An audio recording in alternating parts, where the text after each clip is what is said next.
2026년판 글로벌 아비트레이션 리뷰 중동, 아프리카 편입니다. 그동안 한국 기업 법무팀과 M&A 실무자들은 특정한 편견 아래 움직여왔습니다. 이슬람 법체계의 예측 불가능성을 이유로 사우디아라비아를 분쟁 해결지에서 배제해온 관행 말입니다. 그러나 2017년부터 2025년 사이 사우디에서 선고된 3,300건 이상의 항소심 판결을 분석한 결과는 이 통념을 정면으로 반박합니다. 8년간 수천 건의 사건 중에서 샤리아나 공공정책을 이유로 취소가 인용된 비율은 단 2.3%였습니다. 절대 수치로는 3,300건 넘는 판결 중 정확히 13건만 취소에 성공했습니다. 이 데이터는 사우디 항소법원에서 직접 추출되었고 2025년 사우디 상사중재센터 SCCA가 주도한 이니셔티브 과정에서 집계되었습니다. 기업 내부 가이드라인을 지배해온 종교적 예측 불가능성이라는 명제는 통계적으로 무의미한 수준입니다. 데이터는 이 법역에 대한 즉각적 재평가를 요구합니다. 종교적 요소 외에도 해외 실무자들은 세 가지 구체적 가정 아래 활동하는 경우가 많습니다. 첫째, 사우디 법원이 본질적으로 중재에 적대적이며 판정을 취소할 근거를 적극적으로 찾는다는 가정입니다.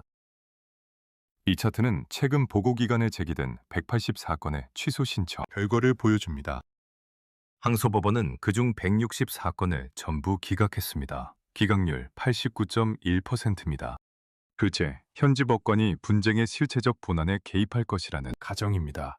이 차트에서 취소가 인용된 사례들만 추려보면 모두 사우디 중재법 제50조가 설정한 절차적 경계에 엄격히 묶여 있음을 확인할 수 있습니다. 해당 판결들에서 법원은 일관되게 자신들이 분쟁의 사실관계와 본안을 심사하는 것이 법적으로 금지되어 있음을 재확인합니다. 셋째는 SCCA의 운영 역량과 성숙도에 대한 전반적 불신입니다. 그러나 이 기관은 지속적인 두 자릿수 성장세를 보이고 있습니다. 작년 SCCA는 172건의 신규 사건을 접수했으며 이는 전년 대비 63% 증가한 수치입니다. 이 사건들의 절대 다수인 45.3%가 고도로 복잡한 건설, 엔지니어링 분야에서 비롯됩니다. 특히 기술 분야에서의 사건 수 증가는 종교적 예측 불가능성이라는 과거 평판보다 이러한 집행 지표에 대한 실무적 신뢰가 커지고 있음을 시사합니다.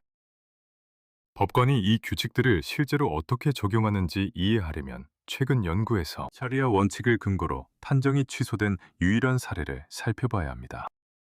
2024년 10월 미야드 항소법원의 판결입니다. 분쟁의 쟁점은 건설 계약이었고 중재판정부가 당사자의 합의 없이 자신들의 수수료와 비용을 일방적으로 결정했다는 것이었습니다.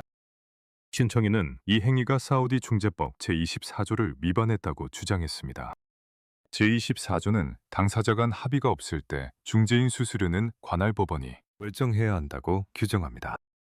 법원은 이를 받아들여 판정 중 수수료 부분을 취소했습니다. 핵심 논거는 제50조 제1항 F호에 있었습니다. 중재판정부가 자신에게 부여되지 않은 사안을 판단했다는 것입니다. 법원은 이유 불비가 샤리아와 공공정책에 반한다고도 언급했지만 취소의 실질적 작동 기제는 절차적 경계에 대한 엄격한 집행이었습니다. 중재판정부가 권한을 초과했다는 것입니다. 두 번째 선례는 항소법원이 공식 커뮤니케이션에 관한 절차 규칙을 얼마나 적극적으로 현대화하고 있는지를 보여줍니다. 역시 2024년 10월 메카 항소법원이 전자성달의 적법성을 평가한 사건입니다. 법원은 전자적 방식을 명시적으로 유효로 판단했습니다. SMS, 왓츠앱, 지정된 이메일 주소를 통한 공식 통지가 법적 구속력을 갖는다고 확인한 것입니다.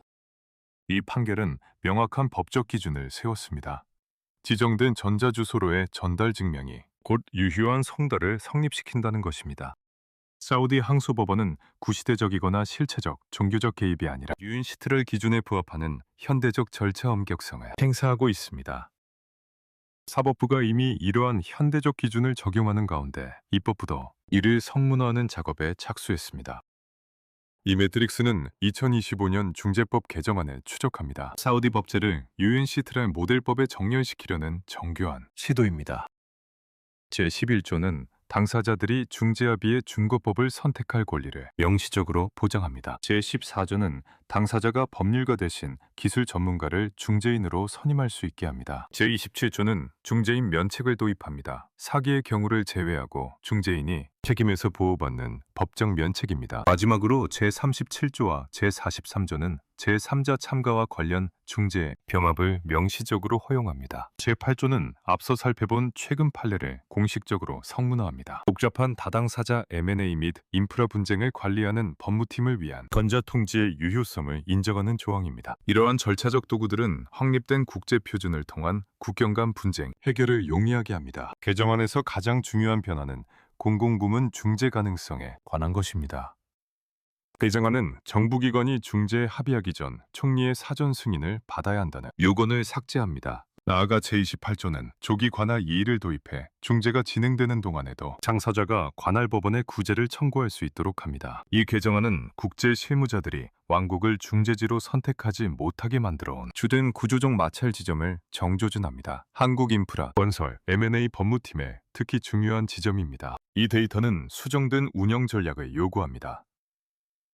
첫째, 기업 법무팀은 기존의 분쟁 해결 조항을 SCCA의 현재 기준선에 맞춰 재검토하고 다시 작성해야 합니다.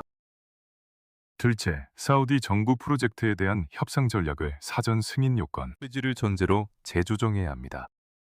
셋째, 새로운 전자통지 기준을 충족하도록 초기 프로젝트 단계에 왓츠앱 등 커뮤니케이션에 대한 표준 증거 보정 프로토콜을 도입해야 합니다. 다만 이 법제 환경도 일정한 한계 안에서 작동합니다. 2025년 개정안은 엄밀히 말해 초안 단계입니다. 운영 방식, 특히 제28조의 조기 관할 이해 같은 메커니즘은 실무 검증이 끝나지 않았습니다. 2.3%의 취소율은 국내 중재지에만 배타적으로 적용됩니다. 뉴욕 협약에 따른 외국 중재 판정의 집행은 별도의 법적 분석을 요구합니다. 실무자들은 또한 자료의 편향도 고려해야 합니다. 1차 데이터의 상당 부분이 SCCA 주도 연구에서 나왔다는 뜻입니다. 법무팀은 절대적 안전을 가정하기보다 통계적 추세를 검증해야 합니다. 사우디아라비아는 아직 전환을 완료하지 않았지만 사법부의 판례와 입법 개정안은 모두 친중재 방향을 가리키고 있습니다.